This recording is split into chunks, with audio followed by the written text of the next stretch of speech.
The scarecrows of Mr. Graves. For nearly 2 decades, the entire neighborhood stood in awe of Mr. Graves's Halloween decorations. We took photos with them. We let our children stand beside them. We praised their horrifying realism and marveled at the craftsmanship. And for all those years, not a single one of us realized that we were standing next to real human corpses, including Tyler, my best friend since childhood, who eventually became one of those decorations himself. I'm telling you this story not because I want to entertain you. I'm telling you this because I need you to understand what happens when we stop looking closely at the things hiding in plain sight. My name is Dylan Carter. I'm 28 years old now, and what I'm about to tell you happened 6 years ago during the Halloween of 2018. But to truly understand the horror of that night and why it still haunts me to this day, I need to take you back much further. Back to my childhood in Maplewood Heights, a quiet suburban neighborhood in northern Ohio where nothing ever happened and everyone knew everyone else's business, or at least we thought we did. I grew up in a 2-story blue house with a wide front porch and a backyard just big enough for a game of catch. My father worked as an accountant for a local manufacturing company, and my mother was a nurse at the community hospital. We were not wealthy, but we never went without. Life in Maplewood Heights was peaceful, safe, and honestly rather boring for most of the year. The kind of place where the biggest scandal was when someone let their grass grow too long or painted their mailbox an unapproved color. Except for 1 month, October, Halloween. I loved Halloween from the moment I was old enough to understand what it meant. Not just because of the candy, though, that was certainly part of it. It was the atmosphere, the way the entire neighborhood transformed over just a few weeks. Ordinary houses suddenly draped in fake cobwebs and carved pumpkins, plastic skeletons dangling from trees, the autumn air carrying that particular mix of decaying leaves and wood smoke that I still associate with the season. Children running through the streets in colorful costumes while parents trailed behind with flashlights. It was the one time of year when fear became fun, when the darkness felt exciting rather than threatening. The smell of October in Ohio is something I will never forget. Wet earth after an afternoon rain, rotting leaves piled in gutters and along fence lines, apple cider warming on stovetops behind closed doors, and underneath it all that crisp bite of approaching winter, like the air itself was holding its breath for something. I would walk home from school in the fading afternoon light, watching the sun turn the maple trees into pillars of fire, orange and red and gold, and I would feel that familiar flutter of anticipation in my chest. Halloween was coming, and in Maplewood Heights, Halloween was everything. I was not alone in this obsession. Tyler Miller, my best friend since the 2nd grade, was even more fanatical than I was. Tyler lived 4 houses down from me in a red brick colonial with a massive oak tree in the front yard that we used to climb every summer. He was the kind of kid who always needed to be the center of attention, always had to have the biggest and the best of everything, competitive to a fault, the type who would rather lose a friendship than lose a game. But we got along because we shared the same passion, and because I had learned early on that it was easier to let Tyler win than to deal with his sulking when he lost. Every year, starting around August, Tyler would begin planning his Halloween display. He would sketch designs in notebooks, browse catalogs for the latest animatronics and fog machines, and calculate exactly how many strands of fake cobwebs he would need to cover his parents' entire front yard. He worked summer jobs mowing lawns and stocking shelves at the local grocery store, saving every dollar for his Halloween fund. By the time October rolled around, he would have spent hundreds of dollars transforming his house into a neighborhood attraction. But there was a problem that grew larger with each passing year, until it consumed Tyler entirely. Mr. Harold Graves. The Graves house stood at the end of Maple Lane, right where it intersected with the main boulevard. It was a Victorian built in 1897, the kind of house that looked like it had been transplanted from a Gothic novel. Steep, multi-tiered roof lines, stained glass windows that caught the light in strange ways, a wraparound porch supported by ornate columns that had seen better decades. The white paint was peeling in long strips, exposing gray wood beneath, and the front steps creaked loud enough to announce any visitor from half a block away. Even without any decorations, the house looked haunted. It was the kind of place children dared each other to approach on ordinary days. The kind of place that generated whispered stories about what might be lurking inside. Mr. Graves himself was around 65 years old when I first became truly aware of him in 2009. I was 13 that year, old enough to notice details that younger children might miss. He was tall and thin, with white hair, always combed neatly back from his forehead, and pale gray eyes that seemed to look through you rather than at you. He rarely spoke to anyone. He never attended neighborhood barbecues or holiday gatherings. He would emerge from his house once a week to drive his ancient sedan to the grocery store, and that was the extent of his social interaction. The neighbors called him a recluse, an eccentric, a hermit. They did not dislike him exactly, but they kept their distance. There was something about his presence that made people uncomfortable, though no one could ever quite articulate what it was. "He is just an introvert," my mother would say whenever I asked about him. Some people prefer their own company. Nothing wrong with that. But there was one thing about Mr. Graves that everyone in the neighborhood knew and talked about with a mixture of admiration and bewilderment. Every Halloween without fail, he created decorations that defied explanation. Displays so elaborate, so realistic, so utterly terrifying that they made every other house on the street look like amateur hour. While the rest of us bought plastic skeletons from Walmart and hung rubber bats from our porches, Mr. Graves transformed his entire property into something that belonged in a Hollywood production. To understand how this tradition began, you need to know about his wife. Margaret Graves died in 2001.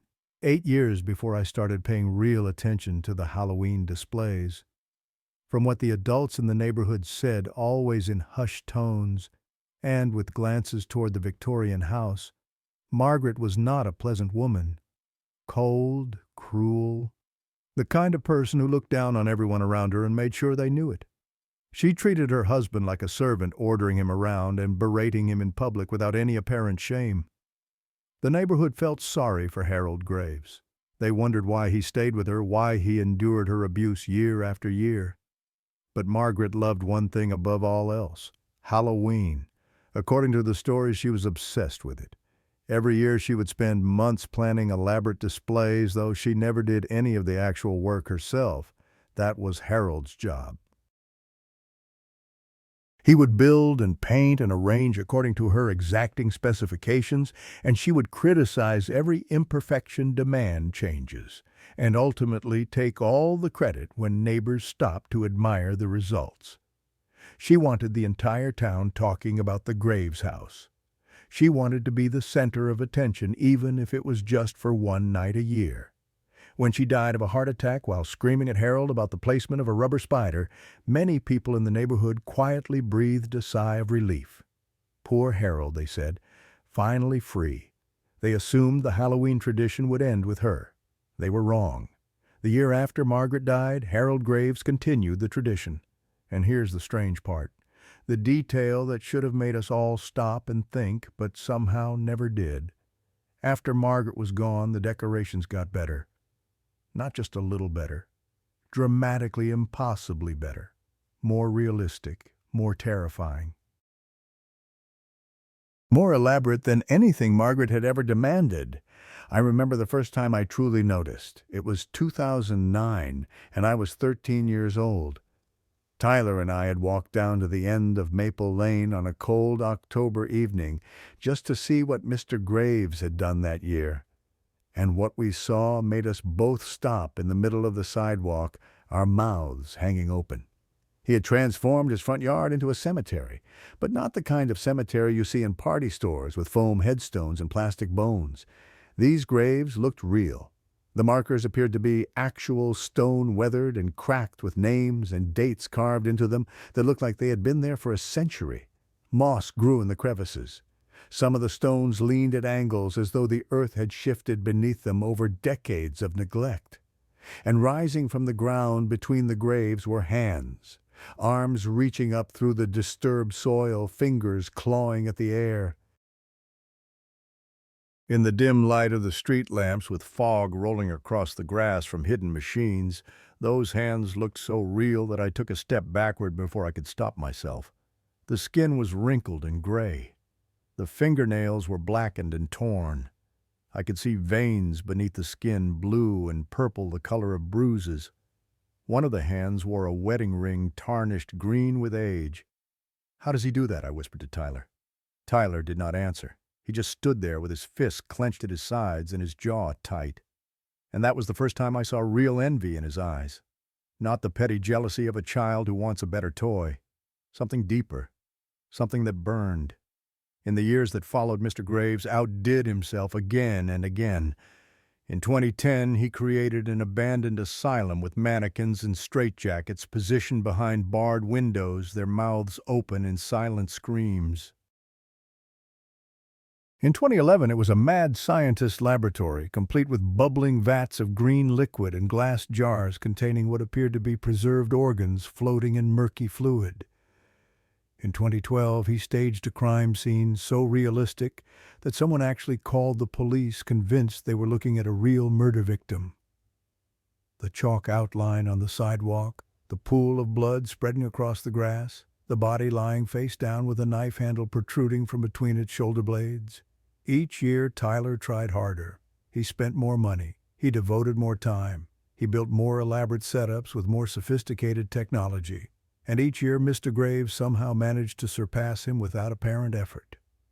No one ever saw delivery trucks at the Graves house. No one ever saw workers or assistants. Mr. Graves seemed to conjure his masterpieces out of thin air, and each one was more disturbing than the last. The year 2016 was the year Tyler thought he had finally won. Throughout October, the Graves house remained dark and empty. No decorations appeared, no fog machines, no carefully staged horrors. By the middle of the month, the neighborhood was buzzing with speculation. Maybe he was sick. Maybe he had finally gotten too old. Maybe he had simply given up. Tyler was ecstatic. He had rented professional-grade animatronics that year, crawling corpses that dragged themselves across the lawn with mechanical precision. He had installed a sound system that played screams and chains rattling and doors slamming. For the first time in years, the neighborhood kids were lining up at his house instead of Mr. Graves' place. Then came November 1st. I do not know when Mr. Graves started working.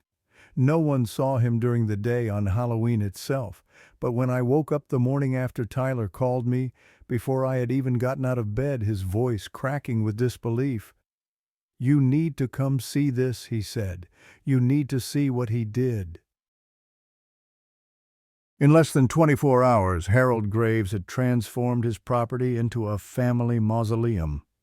Stone walls that looked like they weighed tons, iron gates rusted with age, angel statues weeping actual tears through some mechanism I could not begin to understand.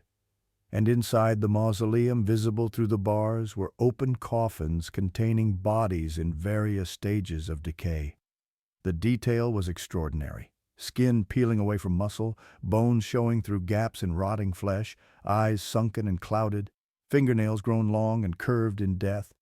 One of the corpses appeared to be reaching toward the gate, its arm extended, its mouth frozen in a final, desperate plea. "How does he make them look so real?" someone asked. "It must be high-end silicone. Custom work. That has to cost thousands." The whole crowd murmured agreement. I stood near the back, close enough to see through the iron bars, close enough to notice something that no one else seemed to register. When a gust of wind blew past the mausoleum and toward me, I caught a smell. Not paint, not rubber, not the chemical tang of silicone or latex, something sweet, something rotten, something that reminded me of the dead squirrel I had found under our porch one summer, bloated and crawling with flies. I wrinkled my nose and turned away, telling myself it was just part of the effect, some kind of centrifuger he had installed, a special touch for the truly dedicated Halloween enthusiast. I did not let myself think about what else that smell might mean. Tyler stood at the edge of the crowd that morning, and his face was the color of old paper. When I walked over to him, he did not even acknowledge me. He just stared at the mausoleum with an expression I had never seen before. Fury and despair and something else. Something that looked almost like fear. "Next year," he said quietly, "next year I will figure out how he does it. I will prove he is cheating somehow. And then everyone will know. I should have said something then. I should have told him to let it go, that it was just decorations, that his obsession was becoming unhealthy. But I was his friend, and friends do not always say what needs to be said." The following Halloween, 2017. Tyler went all out. He spent more money than he ever had before. He built a 3-story haunted house in his front yard, complete with actors and special effects and a sound system that could be heard from blocks away. People actually applauded when they walked through it. For one night, Tyler Miller was the king of Halloween in Maplewood Heights. And then we walked down to see what Mr. Graves had done. He had built another cemetery, but this one was different, more personal somehow. The headstones bore names that felt familiar, though I could not place them. And rising from the graves were not just hands this time, but entire bodies. Corpses in the act of clawing their way out of the earth, their faces twisted in expressions of mindless hunger. The detail was beyond anything I had ever seen. Dirt clung to their skin. Their eyes were milky and dead. Their lips had pulled back from their teeth in grimaces that looked like pain. Someone standing near me reached out and touched one of the corpses, then pulled their hand back in surprise. "Feels like real skin," they said, laughing nervously.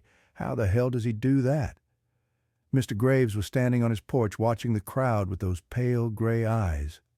When someone asked him about the materials, about where he bought such realistic props, he smiled slightly and gave the same answer he always gave. "Not silicone. That is a family secret." Everyone laughed. They thought it was a joke, a quirky old man with his quirky humor. I watched Tyler's face as he stood in the crowd. He was not laughing. He was staring at Mr. Graves with an intensity that made me uncomfortable. "Next year," Tyler said to me as we walked home that night, "next year I'm going to find out his secret. I am going to watch him. I am going to figure out how he does it. And I am going to prove that he has been cheating this whole time." I told him he was being ridiculous. I told him it was just Halloween decorations, that some people were naturally talented at this kind of thing, that his obsession was getting out of control. "You do not understand," Tyler said. And there was something in his voice I had never heard before, something hard and bitter. "This is not about Halloween anymore. This is about the truth. There is no way an old man living alone creates those things by himself in one night. It is not possible, and I am going to prove it." He was right about one thing. By the end of the following October, Tyler would discover Mr. Graves's secret. He would just have to pay for that knowledge with his life. On October 31st, 2018, Tyler called me at 12:15 in the afternoon. His voice was shaking, panicked, nothing like the confident and competitive friend I'd known for 2 decades. "Dylan," he said, "I found it. I figured it out. Mr. Graves is a monster." Those were the last words I ever heard Tyler speak. The line went dead before he could finish his sentence, and no matter how many times I called back, he never answered again. But I am getting ahead of myself.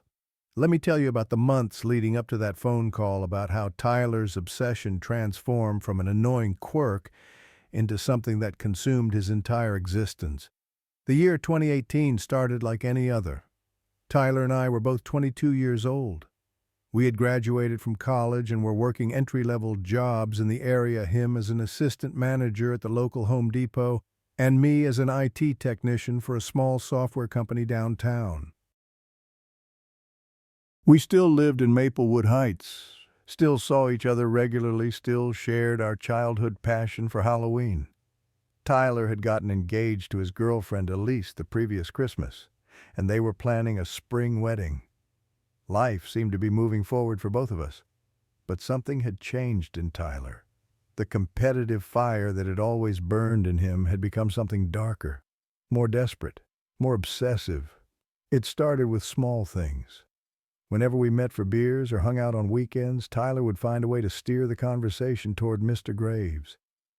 "Did you see him at the grocery store last Tuesday?" he would ask. "Did you notice anything strange about his car? Have you ever looked at his garbage on collection day?" At first I thought he was joking, engaging in the kind of exaggerated rivalry that had defined our Halloween competitions for years. But as the months passed, I realized this was something else entirely. He is hiding something, Tyler told me one night in June. We were sitting in his garage, which he had converted into a workshop for building Halloween props. The space was cluttered with half-finished projects, cans of paint, sheets of latex, and mechanical components for animatronics. Tyler sat in the middle of it all like a general surveying his battlefield. I asked him what he meant. "I have been tracking his purchases," Tyler said. His eyes had a gleam in them that made me uncomfortable, the kind of light you see in people who have stopped sleeping properly. I checked every delivery service in town. I talked to the guys at every hardware store and craft supply shop within 50 miles. Nothing. He does not buy anything. No silicone, no latex, no foam, no paint, no mechanical parts. Nothing. Maybe he orders online, I suggested. I thought of that. So I started watching his house. There have been no deliveries, no trucks, no packages left on his porch. For 6 months, Dylan. I have been watching for 6 months, and there has been nothing. I stared at my friend, trying to process what he was telling me. You've been watching his house for 6 months. Not constantly, just when I can. Early mornings before work, late evenings, weekends. He shifted in his chair, and for a moment he looked almost embarrassed. I even went through his garbage a few times. "Tyler," I said slowly, "this is not normal. Elise must be worried about you." "Elise understands." He said, though something flickered in his eyes that suggested otherwise. "She knows how important this is to me. I should have pushed harder. I should have told him he was losing perspective, that his obsession was becoming dangerous, that he needed to talk to someone professional about what was clearly becoming an unhealthy fixation. But Tyler was my oldest friend, and I did not want to believe there was anything seriously wrong with him. I told myself he would calm down after Halloween. I told myself this was just an extreme manifestation of his competitive nature, that once October was over, he would move on to something else. I was wrong about everything. Tyler and Elise got married in April of 2018, a small ceremony at the local church, followed by a reception in Elise's parents' backyard. I was the best man. I gave a speech about friendship and growing up together, and all the adventures we had shared. I did not mention Halloween or Mr. Graves or the strange obsession that had taken hold of my best friend. It was supposed to be a happy day, and for a few hours it was. But even at his own wedding, I caught Tyler staring out the window toward Maple Lane, toward the Victorian house at the end of the street. Even on the happiest day of his life, he could not stop thinking about the old man and his impossible decorations. September arrived, and with it the first hints of autumn. The leaves began to change. The air grew crisp, and the stores started filling their shelves with costumes and candy. Tyler threw himself into his preparations with a manic energy that bordered on frightening. He worked on his display every night after his shifts at Home Depot, often staying in his garage workshop until 2 or 3 in the morning. Elise complained that she never saw him anymore, that their new marriage was already suffering. His manager at work noticed his declining performance. But Tyler did not care. This year, he kept saying, "This year I am going to expose him." I visited his workshop one evening in mid-September, curious to see what he was building. What I found exceeded anything he had attempted before. He had constructed an entire morgue, complete with stainless steel autopsy tables and wall-mounted body drawers salvaged from a hospital that had closed down the previous year.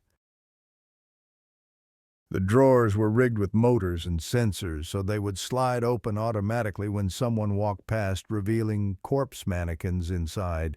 Some of the mannequins would sit up. Others would reach toward the visitors with grasping hands. The level of detail was impressive, far beyond Tyler's usual work. "This is incredible," I told him honestly. "You might actually win this year." Tyler shook his head. "Winning is not the point anymore. The point is figuring out how he does it. Because whatever his secret is, it is not normal. It is not possible. And I think he's been lying to everyone for a very long time." October came, and the first week passed without any activity at the Graves house. The Victorian stood silent and dark at the end of Maple Lane, its windows like empty eye sockets staring out at the neighborhood. No decorations appeared on the lawn, no fog machines, no elaborately staged horrors, just the same peeling paint and sagging porch that had been there all year. Tyler called me every day with updates. Nothing yet, he would say. Still empty. "I told you something was wrong this year." By the second week, the neighbors had started to notice. "Where are Mr. Graves's decorations?" they asked each other. "Do you think he is sick? Maybe he finally got too old for this." The speculation spread through Maplewood Heights like a slow-burning fire, everyone wondering what had happened to the mysterious old man who had dominated Halloween for nearly 2 decades. The third week came and went. Still nothing. Tyler was practically vibrating with anticipation. "He is finished," Tyler told me on the phone. October 25th, 5 days before Halloween. I have been watching his house around the clock. He has not done anything. He has not bought anything. He has not built anything. This year, Dylan, I am finally going to win. I wanted to share his excitement, but something felt wrong. I remembered 2016 when Mr. Graves had waited until the very last moment before unveiling his mausoleum masterpiece. The old man had a flair for the dramatic. It seemed premature to declare victory when there were still days left before Halloween. "What if he is planning something for the last minute?" I asked, "like he did 2 years ago." "Impossible," Tyler said with absolute certainty. "Even if he had everything pre-built somewhere, there is no way he could set up one of his displays overnight. Not without trucks, not without workers. And I'm telling you, Dylan, there has been nothing. I have watched that house every single day." I did not argue. Tyler sounded so confident, so certain. And part of me wanted to believe him. Part of me was tired of watching my friend lose to an old recluse year after year, tired of seeing that defeated look on his face every November 1st. October 30th arrived, the day before Halloween. Tyler called me at 7 in the morning, his voice high with excitement. "Dylan." I drove by the Graves house at 6. Still completely empty, not a single decoration, not even a pumpkin. He started laughing, a slightly unhinged sound that made me grip my phone tighter. I won. After all these years, I finally won. "Maybe," I said carefully, "but there is still tomorrow. Even if he started right now, there is no way he could match what I have built. Have you seen my morgue setup? It took me months. Months, Dylan. There is no physical way for one old man to create something comparable in 24 hours. I told him I hoped he was right. I told him I would see him the next day for the big reveal. And when I hung up, I felt a strange heaviness in my chest that I could not explain. A premonition, maybe. Or just the accumulated weight of watching my best friend slowly lose himself to an obsession I did not understand. That night, I barely slept. I kept thinking about Tyler, about Mr. Graves, about the way the old man had smiled when someone asked about his techniques. "Family secret," he had said. Not silicone. I had always assumed he was joking, deflecting with humor to preserve an air of mystery. But lying in bed that night staring at the ceiling of my apartment, I found myself wondering, what if it was not a joke? What if there really was a secret? And what if that secret was something none of us wanted to know? October 31st, Halloween Day. I woke up to gray skies and a bitter wind that rattled the windows of my apartment. The weather forecast called for temperatures in the low 40s with a chance of rain later in the evening. Not ideal trick-or-treating weather, but nothing that would stop the dedicated Halloween enthusiasts in Maplewood Heights. I went to work as usual, trying to focus on my assignments despite the distracted feeling that had plagued me all week. Tyler had texted me early that morning a simple message that read, "Still nothing at the Graves house. Today is the day." The morning passed slowly. I answered help desk tickets and troubleshot network issues and tried not to think about what was happening back in my neighborhood. By noon, I had almost convinced myself that everything was fine, that Tyler had been right all along, that this year would finally be his victory. Then my phone rang. The screen showed Tyler's name. I answered immediately. "Tyler, what is going on?" The voice on the other end was not the confident, excited Tyler I had spoken to that morning. This voice was shaking, breathless, terrified. "Dylan." His name came out as a gasp. "Dylan, I found it. I figured it out." "Found what?" Tyler calmed down. "What are you talking about? Mr. Graves?" "Oh God, Dylan, oh God. He is a monster. He is a fucking monster. I have to call the police. I have to tell someone. He has been—" The line went silent. "Tyler. Tyler, are you there?" Nothing. Not even static, just dead air. I called back immediately. The phone rang once, twice, 3 times, then went to voicemail. I called again. Same result. I sent a text message asking if he was okay, then another one, then another. The messages showed as delivered, but never as read. My hands were shaking. My heart was pounding so hard I could feel it in my throat. Something had happened. Something was wrong.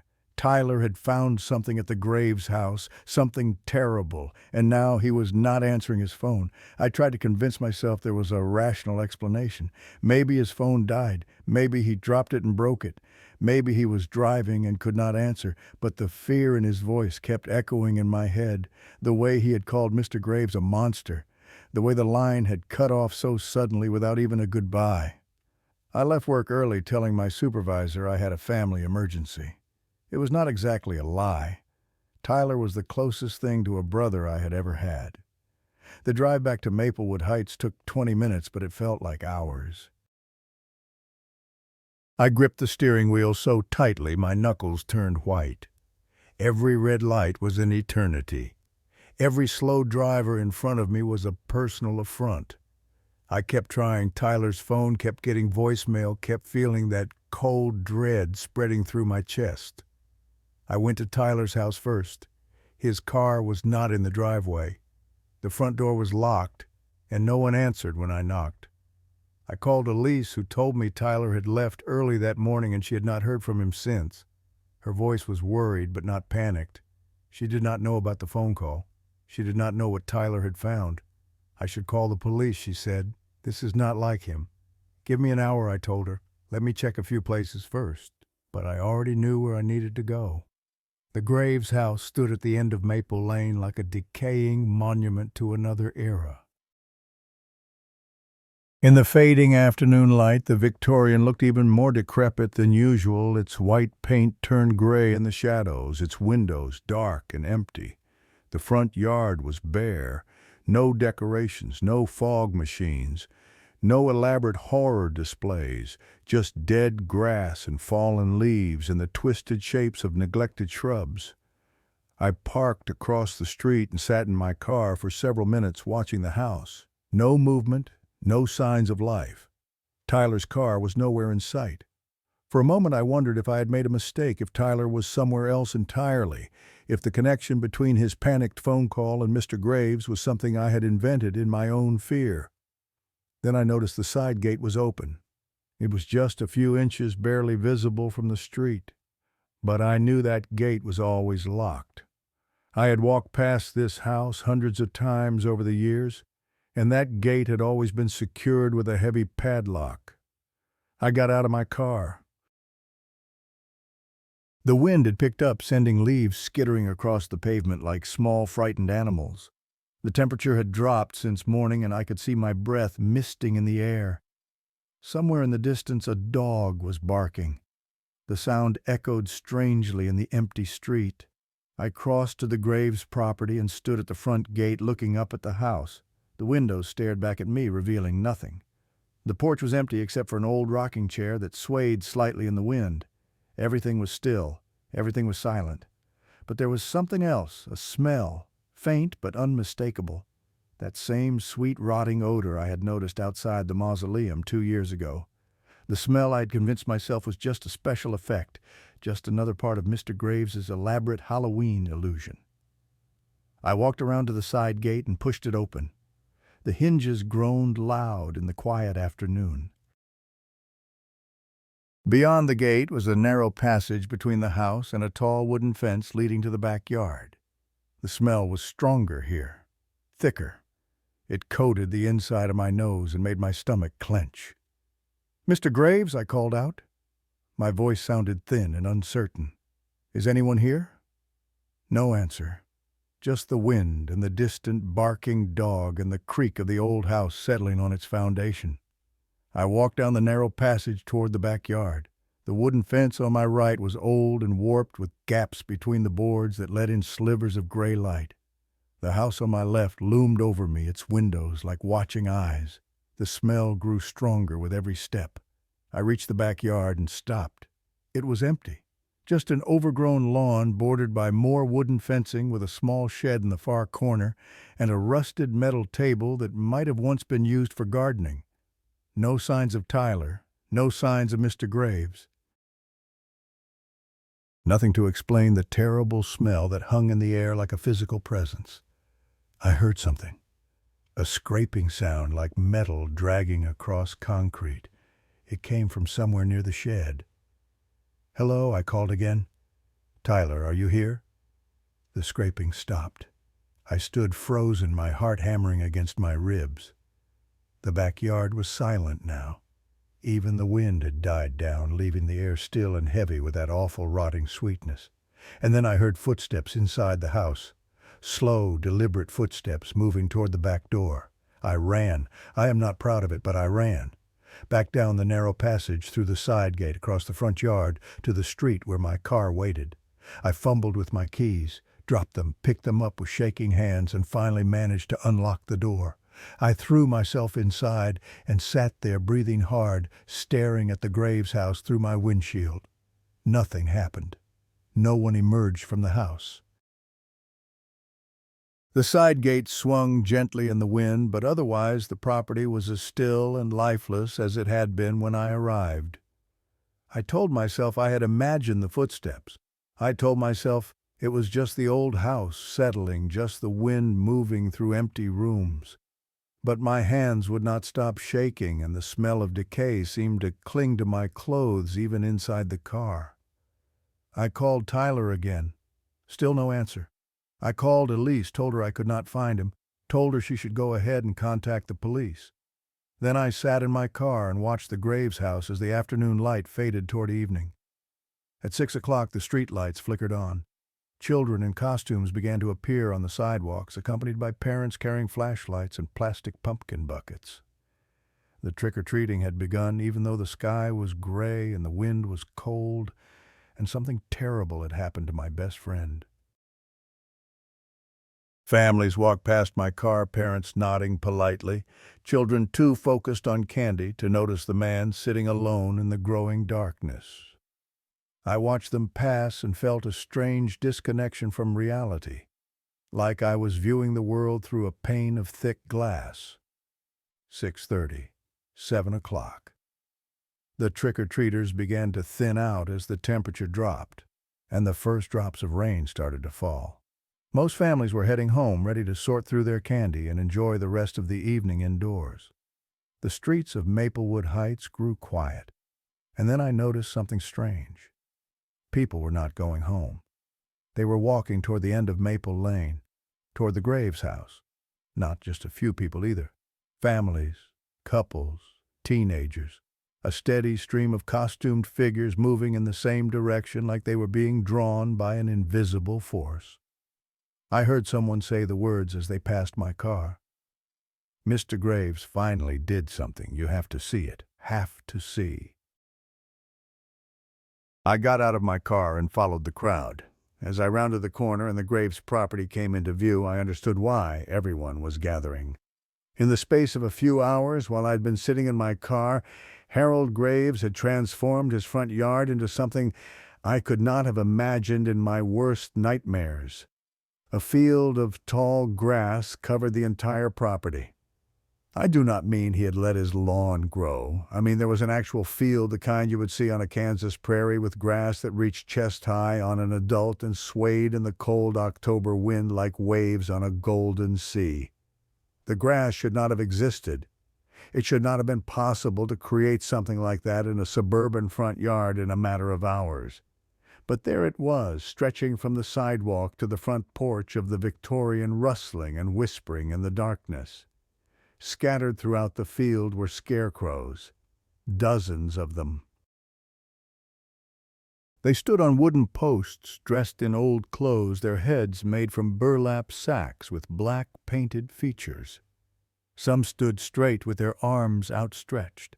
Some were bent forward as if searching for something in the grass. And some were positioned in ways that made my stomach turn, falling, running, reaching out in desperate supplication.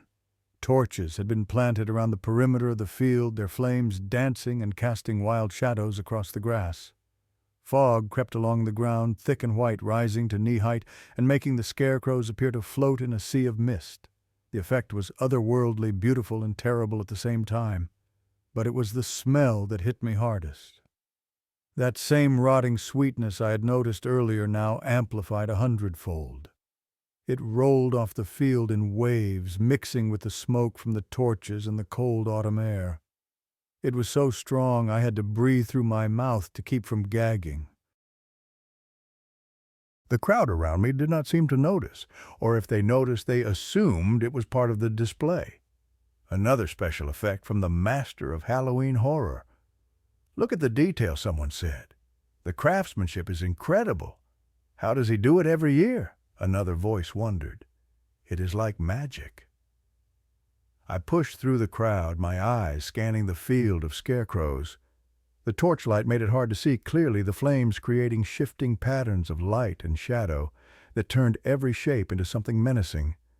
But I was not looking at the display. I was looking for Tyler. I found Mr. Graves first. He stood on the front porch of his Victorian house, holding an old-fashioned lantern that cast a warm glow across his weathered face. He was smiling at the crowd, a benevolent expression that made him look like everyone's favorite grandfather.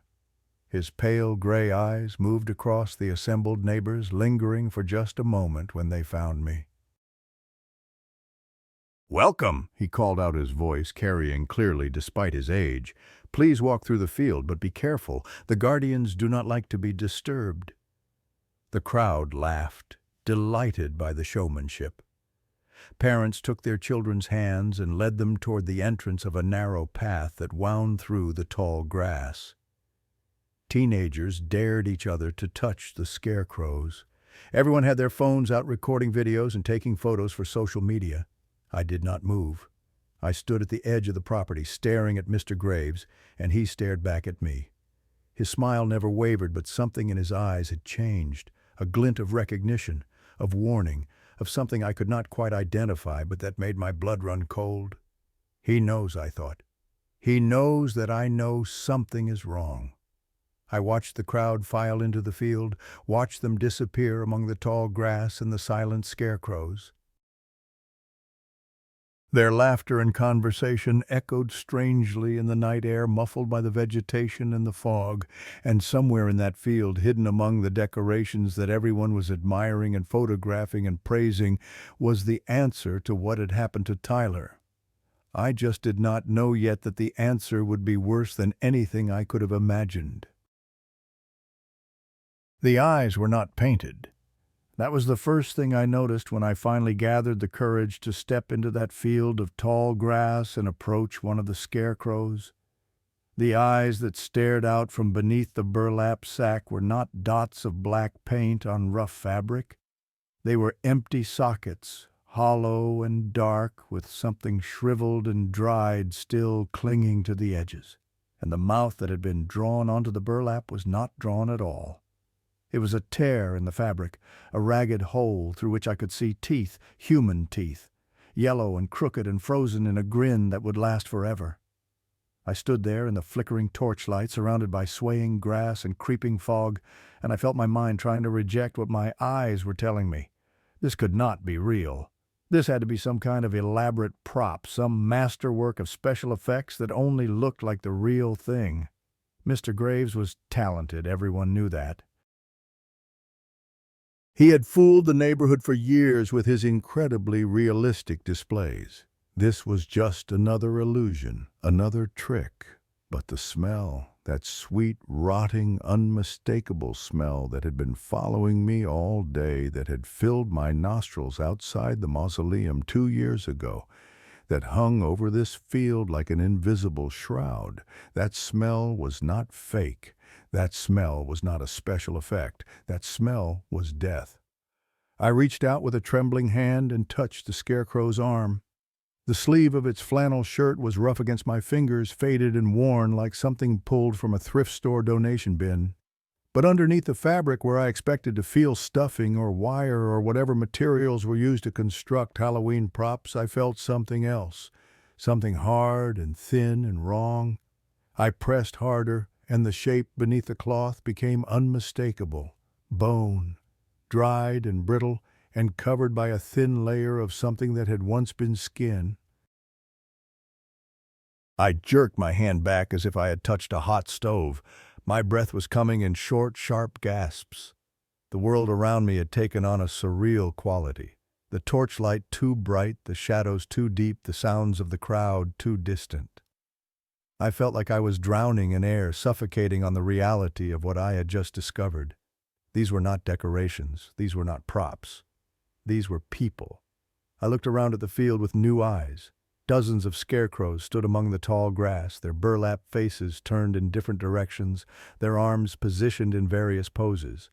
Some wore dresses, some wore suits, some wore the simple work clothes of laborers or the casual attire of people who had been going about their ordinary lives when something terrible happened to them. They had been posed like mannequins in a department store window, arranged for maximum visual impact, transformed from human beings into Halloween decorations. And all around me the people of Maplewood Heights were walking among them, admiring them, taking photographs with them. A woman in a witch costume stopped beside a scarecrow wearing a faded blue dress and put her arm around it, smiling for her husband's camera. A group of teenage boys were daring each other to get closer to one of the more grotesque figures, laughing and shoving each other as they approached. A father had lifted his young son onto his shoulders so the child could get a better view of a scarecrow that had been positioned in a running pose, its arms stretched out in front of it, as if fleeing from something only it could see. I wanted to scream.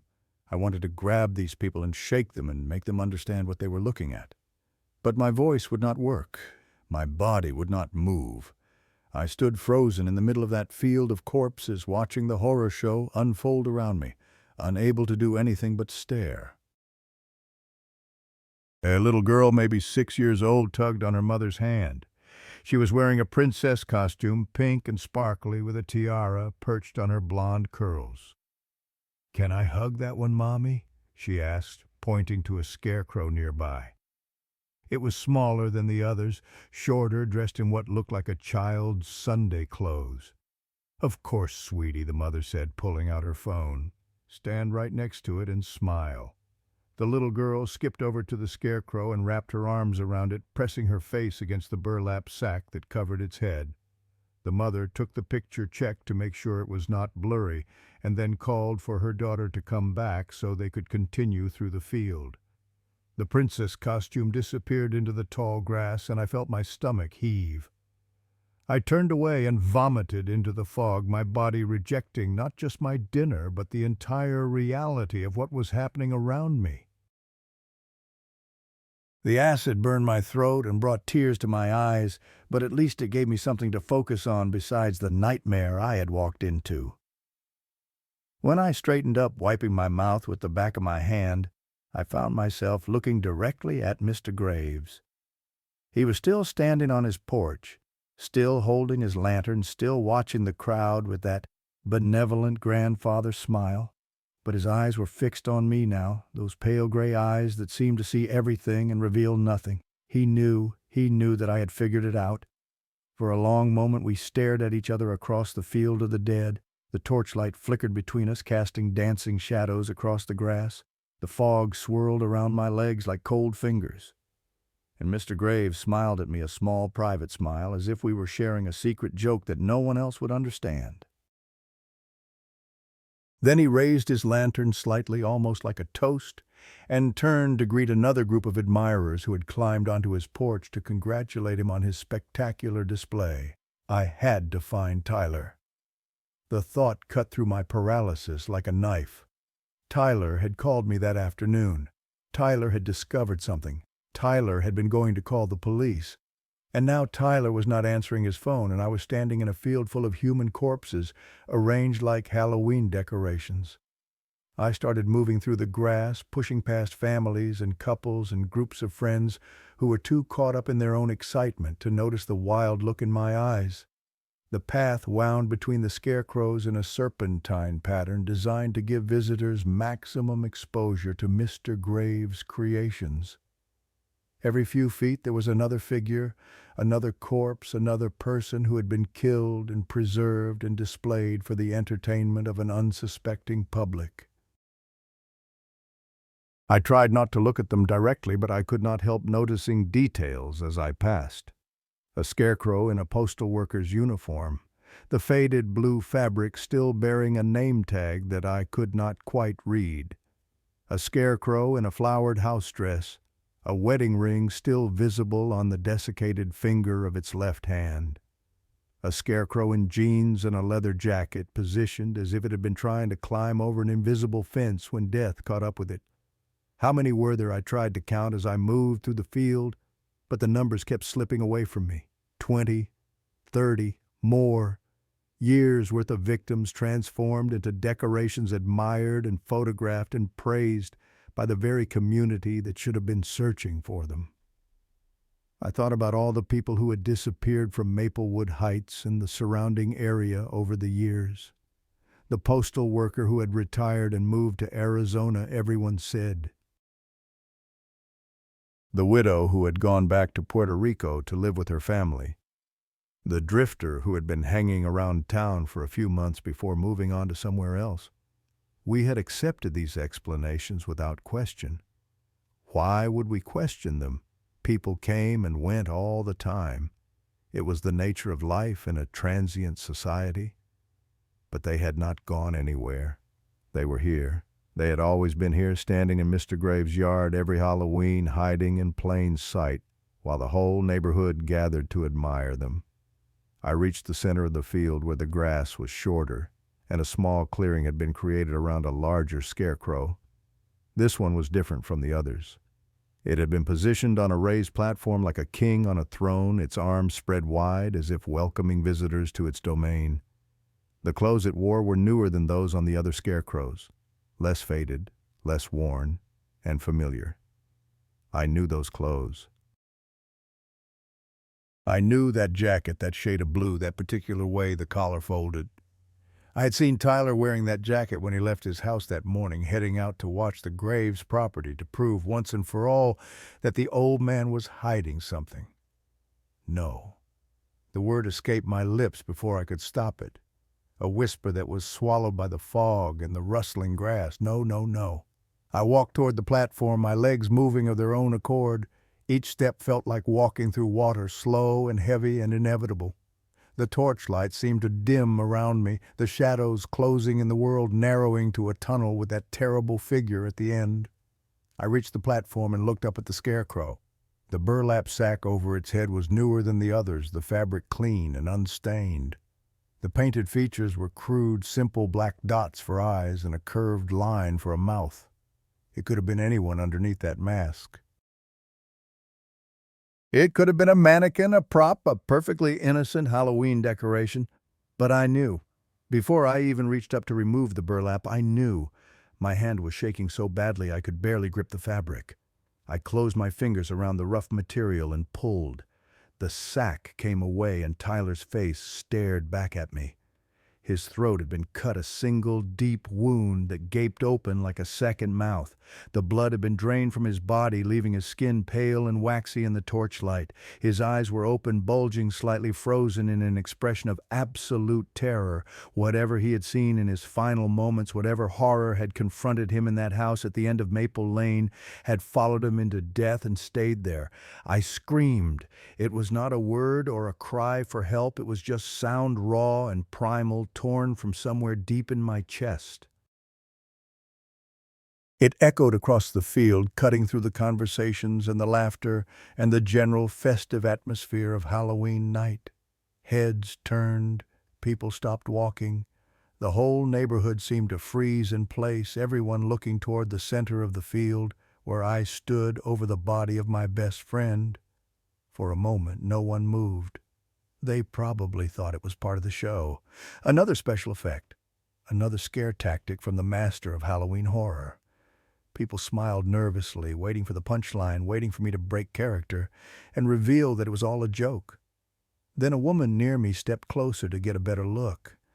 She was maybe 25, dressed in a nurse's costume that I realized with a jolt of dark irony was probably meant to be sexy rather than practical. But there was something in her eyes as she looked at Tyler's body. Something clinical, professional. "Oh my God," she said. And her voice was not frightened. It was shocked, horrified. "But also certain that is a real body." She was a medical student. I learned that later after everything was over and the police were taking statements and the whole neighborhood was trying to process what had happened. Her name was Rachel Chen, and she was in her 3rd year at the state medical school, and she had seen enough cadavers in her anatomy classes to recognize the real thing when she saw it. "Everyone get out!" she shouted, her voice cutting through the murmur of confusion that had started to spread through the crowd. "These are real. They are all real. Call 911 now. Chaos. That is the only word for what happened next. Pure, absolute chaos." People started screaming, running, trampling each other in their desperation to escape the field. Parents grabbed children and fled without looking back. Teenagers who had been joking and laughing moments before were now crying, their faces pale with shock. Someone tripped over a scarecrow and sent it toppling to the ground, and the sound it made when it hit was wrong, hollow, and brittle, the sound of old bones breaking. I did not move. I could not move. I stood on that platform beside Tyler's body and watched the neighborhood I had grown up in descend into madness. The torches continued to burn their flames, dancing in the wind, casting wild shadows across the fleeing crowd. The fog continued to swirl, indifferent to human terror, and the scarecrows continued to stand, their burlap faces turned toward the sky, silent witnesses to the horror they had been part of for so long. Sirens in the distance. Someone had called the police, probably multiple people, their phones pressed to their ears as they ran their voices high and panicked, as they tried to explain what they had seen. There is a field of dead bodies on Maple Lane. The Halloween decorations are people, real people. You have to come now. I finally turned away from Tyler. I could not look at his face anymore. Could not see that frozen expression of terror, could not think about what his final moments must have been like. I stumbled off the platform and into the grass, pushing through the stalks that seemed to grab at my clothes, trying to reach the edge of the field. But something made me stop. Mr. Graves was no longer on his porch. The lantern he had been holding was still there, sitting on the railing, its flame flickering gently in the night air. But the old man himself had vanished. The front door of the Victorian stood open, a rectangle of darkness that revealed nothing about what lay inside. The police arrived minutes later. 3 cars at first, then more. Officers secured the scene, called for backup, requested forensic teams and medical examiners and every resource the county could provide. The field was cordoned off with yellow tape. The neighbors who had been inside were kept for questioning. The whole operation unfolded with a grim efficiency that suggested no one quite believed what they were seeing, but everyone understood it was real. I gave my statement. I told them about Tyler's phone call, about his obsession with Mr. Graves, about finding him in the center of the field. I told them about the smell I had noticed years ago, about the old man's cryptic comments, about everything I had seen and suspected and failed to act on. The detective, taking my statement, wrote it all down without expression, but I could see something in his eyes: disbelief, horror. The same emotions I was feeling reflected back at me from a stranger's face. They searched for Mr. Graves throughout the night. They searched the house, finding a basement converted into a workshop of horrors: embalming equipment, preservation chemicals, tools for cutting and shaping and posing human remains. A wall covered with photographs of potential victims, some crossed out, some circled, some with notes in a cramped handwriting that detailed their habits and routines. Harold Graves had been doing this for 17 years, since the death of his wife, and he had developed systems and processes that would have impressed a professional mortician. But the old man himself was gone. He had vanished into the Halloween night like a ghost, like a monster retreating into the shadows when the light finally exposed it. Despite roadblocks and alerts and one of the largest manhunts in the county's history, Harold Graves was never seen again. The forensic investigation took weeks. The final count was 37 victims spanning the years from 2001 to 2018. The oldest remains were identified as Margaret Graves, Harold's wife, who had not died of a heart attack after all. She had been his first victim, murdered in the same basement where so many others would follow, transformed into a Halloween decoration that had been displayed every year since her death. The investigators found that Harold had moved her body to different positions each Halloween, dressing her in different costumes, posing her in different ways. For 17 years, the people of Maplewood Heights had admired and photographed the corpse of Margaret Graves without ever knowing what they were looking at. The other victims fit patterns that seemed obvious in retrospect: drifters who would not be missed, elderly people living alone, travelers passing through town, occasionally someone local, someone who had gotten too close to the truth, someone like Tyler who had asked too many questions and paid the ultimate price. Tyler's funeral was held on a gray November afternoon. The church was packed with friends and family and neighbors who had known him since childhood. Elise, his widow of barely 6 months, sat in the front row with Tyler's parents, her face a mask of grief that seemed too heavy for someone so young to carry. I sat in the back and did not speak. What could I say? That Tyler had died because I had not taken his concern seriously? That I had dismissed his obsession as unhealthy when I should have been listening to what he was trying to tell me? That if I had believed him, if I had helped him instead of brushing him off, he might still be alive? The guilt settled into my bones that day and never left. I drove to Maple Lane after the funeral. The crime scene tape was gone, but the property was still empty. The house had been condemned, its doors and windows boarded up, its yard reduced to bare dirt where the forensic teams had dug up additional remains. A small memorial had been erected near the sidewalk, a simple wooden cross surrounded by flowers and candles and photographs of the victims. Tyler's picture was there along with 36 others. I stood in front of that memorial until the sun went down. Then I got in my car and drove away from Maplewood Heights, away from the neighborhood where I had grown up, away from everything I had known and trusted and believed was safe. I did not go back for 6 years. 6 years have passed since that Halloween night. 6 years since I stood in a field of corpses and discovered that my best friend had become one of them. 6 years since Harold Graves vanished into the American darkness, leaving behind 37 victims and a neighborhood that would never recover from what it had witnessed. I am 28 years old now. I live in a different city, a different state, surrounded by people who do not know anything about Maplewood Heights or the horrors that happened there. I work for a tech company, spend my weekends hiking or reading, and have built what most people would consider a normal life. From the outside, I appear to be a well-adjusted adult who has moved on from whatever traumas his past might contain. But appearances are deceiving. I learned that lesson in a field of scarecrows, and I have never forgotten it. I do not sleep well. The nightmares come without warning, dragging me back to that field, forcing me to relive the moment when I pulled the burlap sack from Tyler's face.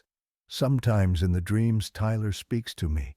His lips move around that terrible wound in his throat and words come out anyway.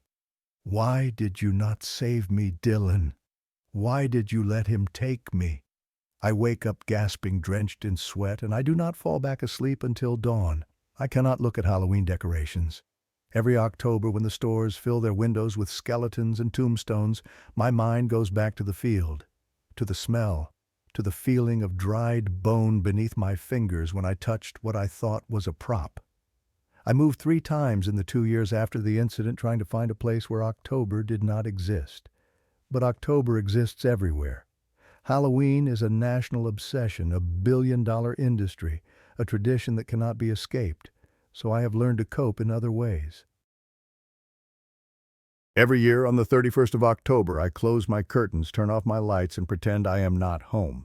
I do not answer the door, I do not look outside, I sit in the darkness and wait for November.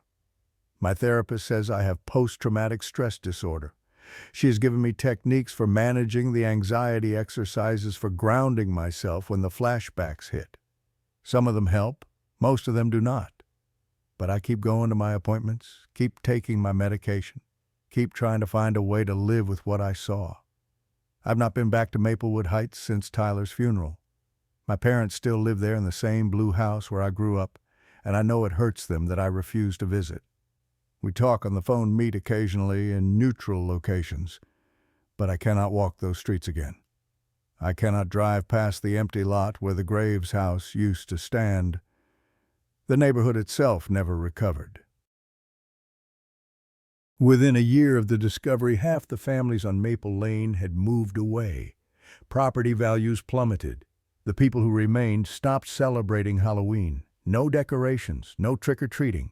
The holiday that had once defined the neighborhood became something no one dared to mention. Elise left Maplewood Heights before the first anniversary. She packed up everything, sold what she could, and drove to her parents' home in Michigan. She changed her phone number. She deleted her social media accounts. I tried to reach out to her once about a year after everything happened, but my message was returned undelivered. She had blocked me. I do not blame her. I am a reminder of the worst moment of her life. Harold Graves was never found. The FBI searched for him for 3 years before downgrading the case to inactive status. They followed leads across the country, investigated sightings in 12 different states. None of it led anywhere. Harold Graves had spent his entire life learning how to hide things in plain sight. When he finally decided to disappear, he did so with the same precision he had applied to everything else.